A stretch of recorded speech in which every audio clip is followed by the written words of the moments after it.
Hello everyone, my name is Gordon Hare. Welcome to the symposium, where I will be discussing Afghanistan's heritage in crisis. I'm going to be looking at three heritage locations within Afghanistan: the Bamiyan Valley, the Minaret and archaeological remains of Jian, and the old city of Herat. These locations are marked on the map for geographical reference. The Bamiyan Valley in Afghanistan is a location of global, national, regional, cultural and archaeological importance.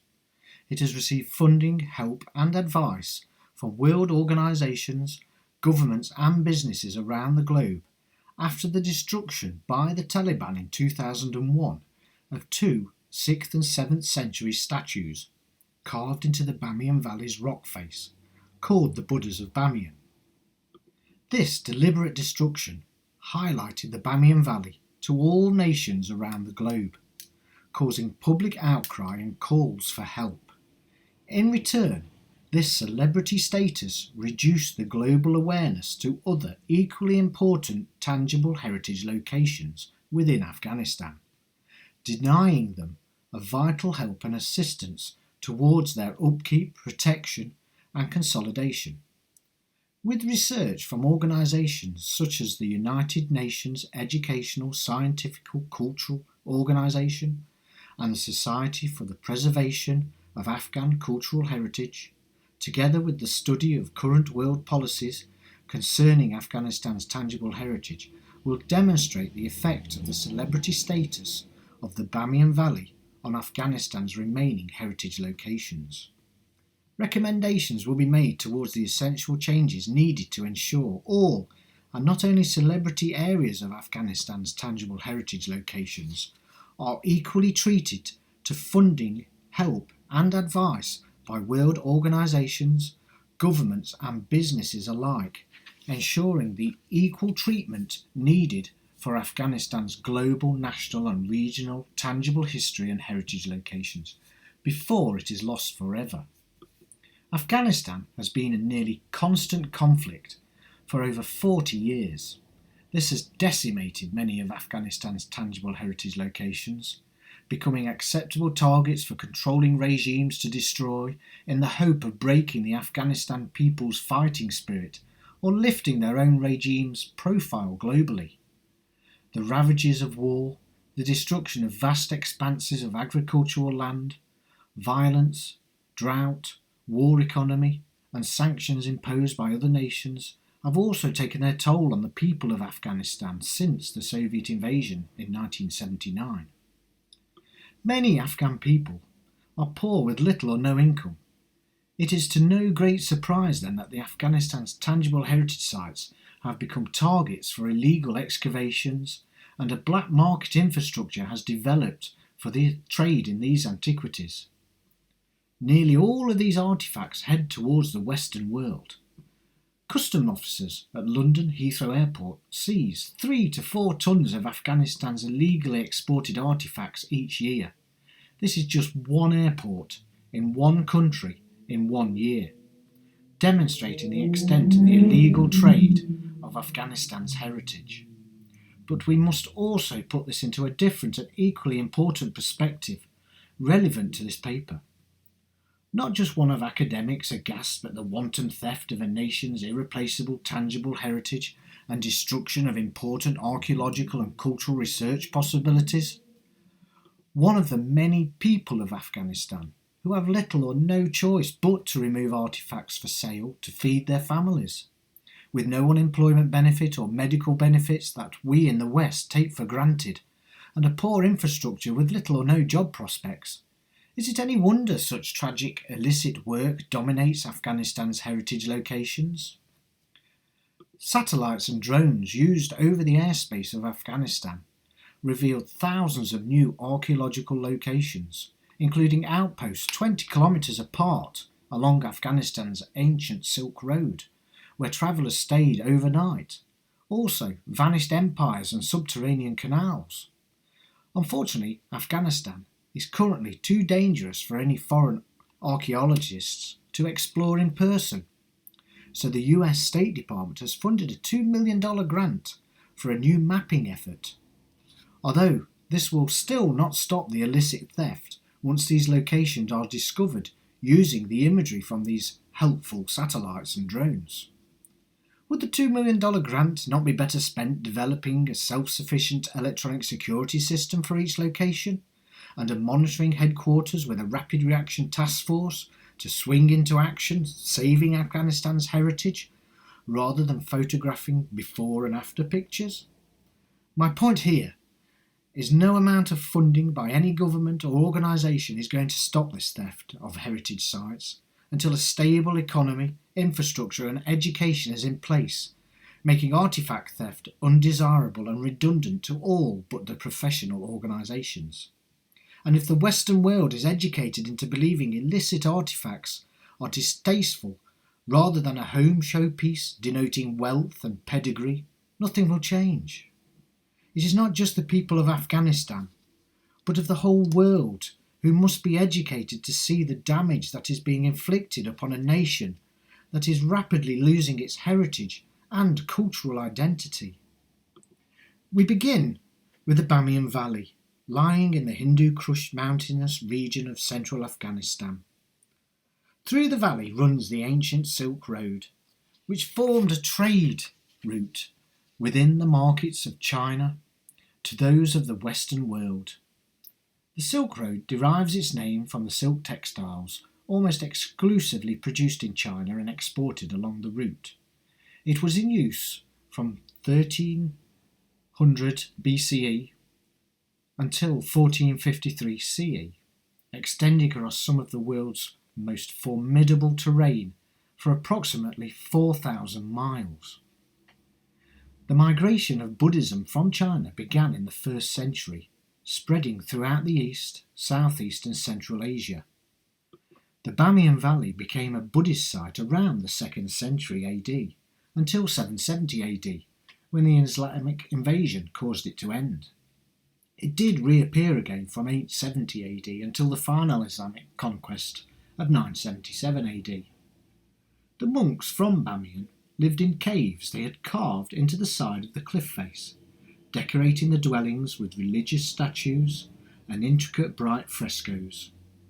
One of the greatest achievements the monks created was the carving of 2 Buddha's statues into the valley's rock face, popularly called Sol Sol, measuring 55 metres tall, and the other called Shamama, at 38 metres tall, and were the largest standing Buddhist statues in the world. In March of 2001, the Taliban carried out a threat to destroy the 2 6th and 7th century statues carved into the Bamiyan Valley's rock face, claiming they were idolatrous. They also carried out less publicised destruction of large unmovable objects in the National Museum in Kabul. The destruction of the Buddhas took place using explosives and cannons, amongst worldwide condemnation and offers of compensation for its continued existence. Sadly, the Taliban would not relent. It was not until 2 years later that the Bamiyan Valley was inscribed by UNESCO on both the World Heritage List and the List of World Heritage in Danger, recognising its value as a shared history between Eastern and Western civilisations. During the destruction of the statues by the Taliban, the whole world became aware of the importance and significance of not only the Buddhas of Bamiyan, but also the Bamiyan Valley to world history, highlighting its status. In 2002, the German Foreign Office donated €500,000 for the use of safeguarding Afghanistan's culture. The International Council on Monuments and Sites used some of this funding to initiate stabilisation and recovery at the site of the Buddhas. In 2006, UNESCO funded a project to document and shelter the fragmented statues, costing $1.3 million. UNESCO have helped fund projects for the preservation and promotion of the Bamiyan Valley through culture-orientated sustainable development, costing $4.5 million. The Bamiyan Cultural Centre at $3.5 million. The Silk Road's heritage corridors in Afghanistan, Central Asia and Iran at $2.7 million. The sustainable management of the Bamiyan World Heritage Property at $1.7 million. Local community empowerment and preservation of Shari Gagola, the World Heritage Site at Bamiyan, at $136,000. And lastly, safeguarding the cultural landscape and archaeological remains of the Bamiyan Valley at $11,000. This totals over $13.8 million to date. Yes, the Bamiyan Valley looks absolutely stunning. The Bamiyan Cultural Centre looks amazing. Hotels are being developed and the valley is now being advertised as a holiday destination with trips to visit heritage locations close to the site, push bike excursions and even skiing for the more adventurous. Sadly, in August of 2021, the Taliban are again in control of the Bamiyan Valley. The guards have fled, holidaymakers are advised not to visit, the Bamiyan Cultural Centre has been looted, illicit excavations have again taken place, there is no control on what is built or where. One hotel is being built on listed ground. A coal storage and delivery facility has been established at the foot of the Western Buddha's alcove, with heavy machinery being used, creating vibrations, threatening the delicate rock face. UNESCO can do nothing to prevent this, as the negotiations with the landowners to purchase the land in the Bamiyan Valley ended when the Taliban were reinstated, and it is believed the Taliban are stakeholders in the coal business. The more pressing problem comes with the Taliban now in control of the area, leaving drainage ditches unchecked and allowing snow to build up in and around the caves, letting water into the cracks caused from the Taliban's destruction of the two Buddhas in 2001, which will result in the eventual collapse of the entire rock face, estimated to be within the next 10 years. So have the world's funding organisations wasted $13.8 million on a highlighted historical location? Could the funding have been better spent securing and consolidating the many other tangible heritage sites desperately in need of help throughout Afghanistan until such a time of political and economical calm, and then move forward with development? I believe the Bamiyan Valley should have been consolidated and employed a team to guard the area, leaving valuable funding available for Afghanistan's other historical locations in desperate need of support. We now move to the Minaret and archaeological remains of Jian, located in western Afghanistan, in a remote region of the Ghor province, overlooking the Hari River. The minaret's purpose was to call the local population to prayer. Built around 1190 AD, it measures 213 feet high, being made entirely of red-baked bricks, and is covered in glazed tiles, stucco, and intricate brick decoration, and surrounded by the archaeological remains of Jian.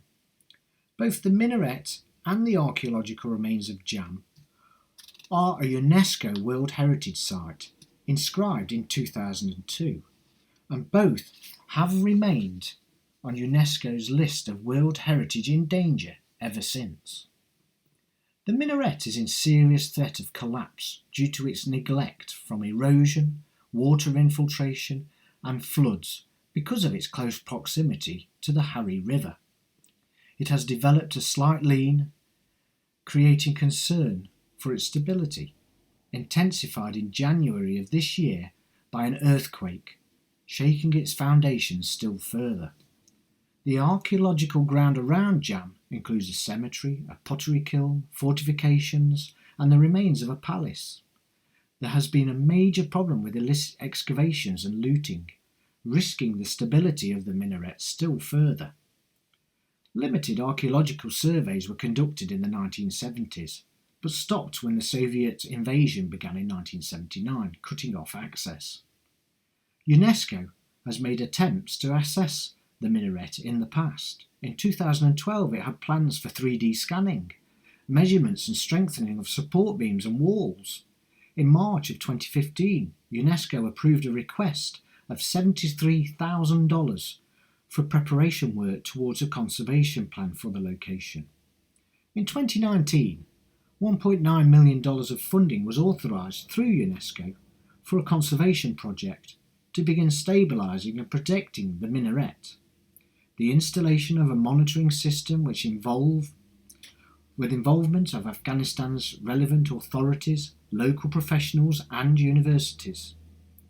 So in 20 years since the destruction by the Taliban of the Buddhas of Bamiyan, the minaret and archaeological remains of Jian have received $1.9 million in funding for repairs to the site that is on the verge of collapse and being lost forever. The funding does not create a sustainable income for the area or development for the future. It will not stop the illicit excavations and subsequent looting. It merely consolidates and educates local professionals. The area is in need of a more thorough plan of action, not just a make do and mend scenario. Once again, as with the Bamiyan Valley, a permanent guard force needs to be established to prevent illicit and damaging looting of the site. Finally, we move to the old city of Herat, located in western Afghanistan.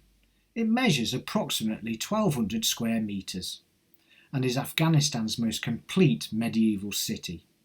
It is believed the old city of Herat dates back to 500 BC. There are currently over 15,000 buildings and 62,000 residents.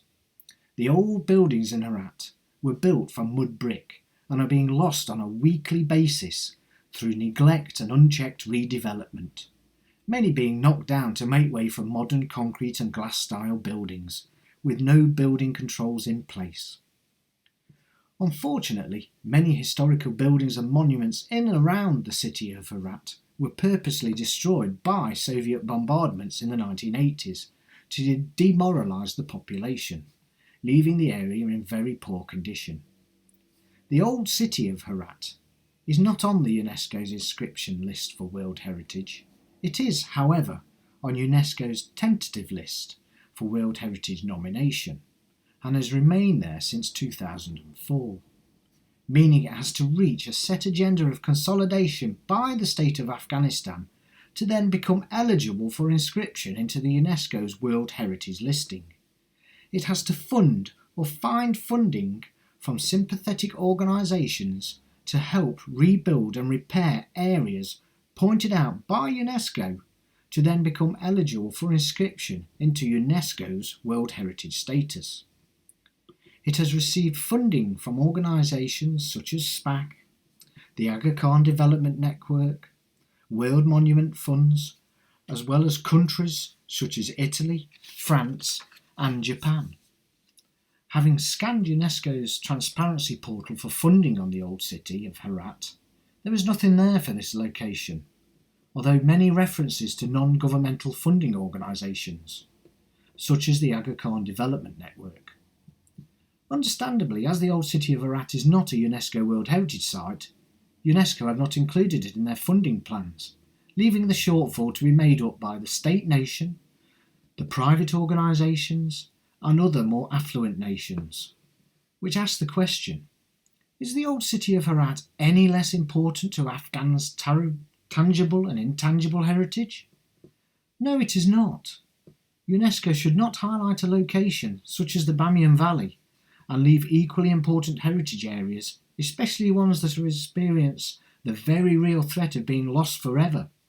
Not just the old city of Herat, but the many other historical sites around Afghanistan.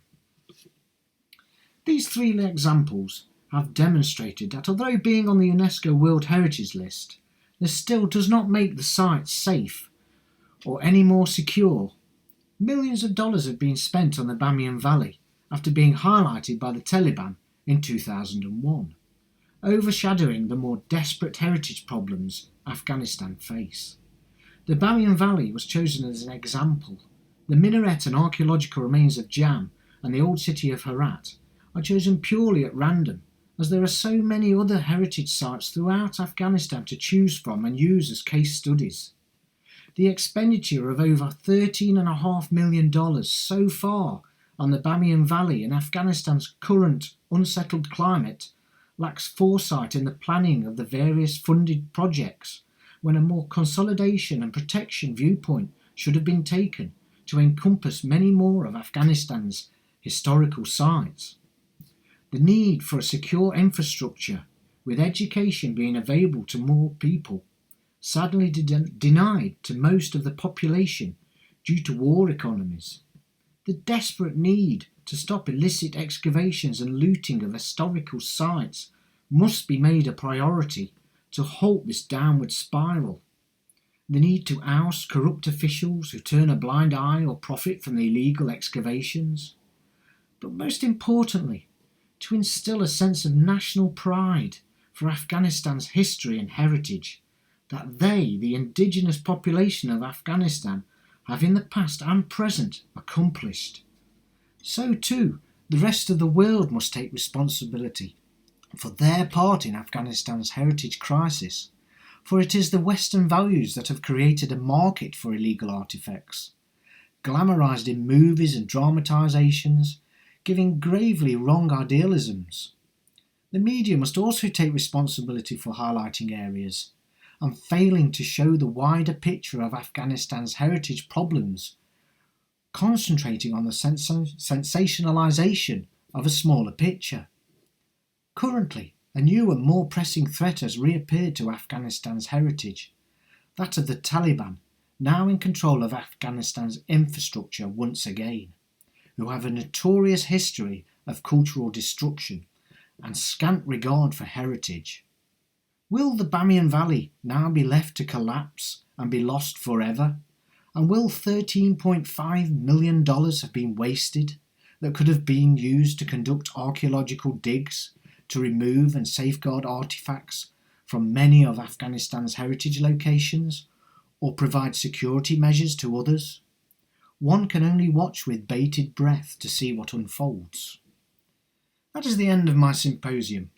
Thank you for listening. I hope you have enjoyed it, and I look forward to your feedback. Thank you.